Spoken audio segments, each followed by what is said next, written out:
Wine and World Morning News. Today we have a feature story about red imported fire ants. Well, you know, my brother got stung the other day while he was out walking his fish. No way! What? Well, I sat down with a local expert, Dr. Dan Yell, to understand what's the big deal with these ants. Let's get a closer look. So the red imported fire ant, or Solenopsis invicta, was imported to the U.S., Alabama, around the 1930s from South America, Argentina, probably in the soil of cargo ships. The first infestation reportedly in Jefferson County, Oklahoma in 1985, and since then it's spread over 13 states, 260 million acres in the southeast. And so how did it spread once it got here? So certainly they spread naturally. When a new queen leaves her OG colony, she'll establish a new one up to a few miles away. They can also float to new locations in a flood, but we'll get to more on that later. And of course, they'll hitch a ride on pallets, nursery items, lumber, and other transport. Humans, am I right? So I take it they're doing pretty well in this new environment. Oh yeah, so the fire ants are not picky eaters. They're omnivores and very aggressive foragers. They'll terrorize your backyard barbecue and even eat large mammals. Heck, there was a documented case of the ants killing newborn calves. Oh my. They've got these stingers, and they'll sting and inject this neuromuscular venom repeatedly, killing small prey. And that venom actually the queen ant also uses to apply to her eggs to kill bacteria and fungus from the surrounding soil. Anything else that make them so successful? Well, sure, like a lot of other invasive species, they have a high reproductive rate, lack natural predators, and they're a generalist species. Wow, that's intense. Definitely don't want to get stung by one of those. No. Well, you know, I learned some more interesting facts when I sat down with Doctor of Engineering, Dr. Bailey Ban. Let's check it out. So I think the obvious question here is, what do fire ants have to do with engineering? Yeah, so as Dr. Danielle touched on earlier, these ants will form a raft when there's a flood, allowing them to survive and stick together, protecting the queen and the brood. They're actually the only insect known to do this, and their raft can float for months until the flooding recedes, or they reach dry land. Holy moly, how do they float? Yeah, so they literally link their bodies together using their mandibles and their legs, and then their waxy body and hairs hold the bubbles of air, even when they're submerged. How do they know to do that? Well, the ants are a social species, and they use their swarm intelligence to coordinate their behaviors.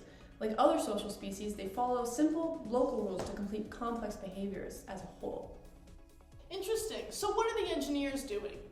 Engineers are looking for a way to mimic these ants' behaviors so that synthetic materials and robots can autonomously assemble, reconfigure, and disassemble in response to the environment without any centralized control. Isn't that incredible? Absolutely fascinating.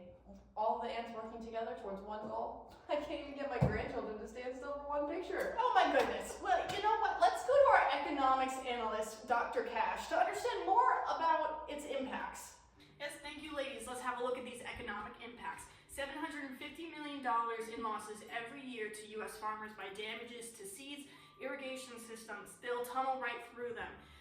Plus injuries to livestock. Then, believe it or not, around $640 million in damages to electrics and over $3.5 billion in damages to residential households. Why? Well, the ants are actually attracted to electrical fields and things like well pump switches, airport runway lights, and electrical outlets. So they'll chew through the wiring, get electrocuted and die, and then give off these alarm pheromones that, get this, attract even more ants. Actually, reported in Texas that 1/3 of summertime air conditioning repairs are due to fire ants shorting out the electrical components. Then their stings every year. Up to 25,000 people in the U.S. are treated for fire ant attacks, and there have been 80 documented human deaths from the stings due to severe anaphylactic shock. Of course, they displace native species, leading to a decline in biodiversity, and their mountains disrupt the soil. They have the potential to cause some serious ecosystem changes over time. What's more, the red imported fire ants are found in at least 11 countries right now, but studies of climate and water availability indicate that as much as 50% of the Earth's surface is habitable by the ants. So if we're not careful, damages could be way more. Back to you ladies in the studio. Well, what are we gonna do about them? Heck if I know, but my brother does have a flamethrower maybe he can let us borrow. Oh, you know, that's not a bad idea. But actually, I'm going to throw to another one of our correspondents, Dr. Worcestershire, to learn a little bit more about that. Dr. Worcestershire, have we done anything about these pesky ants?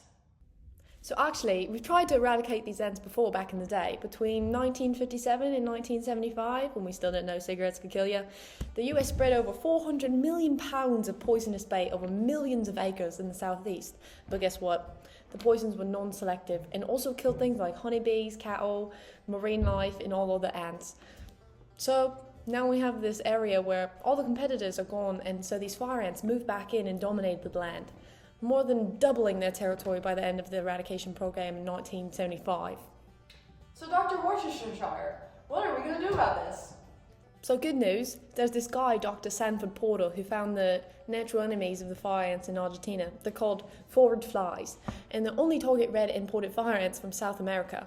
The female flies are drawn to the ant's pheromones, and from there they latch on to the ant, inject an egg into its body, and then they fly away in the blink of an eye. When the egg hatches, the maggot crawls out into the ant's head and releases an enzyme that decapitates it and then eats it. That's quite graphic.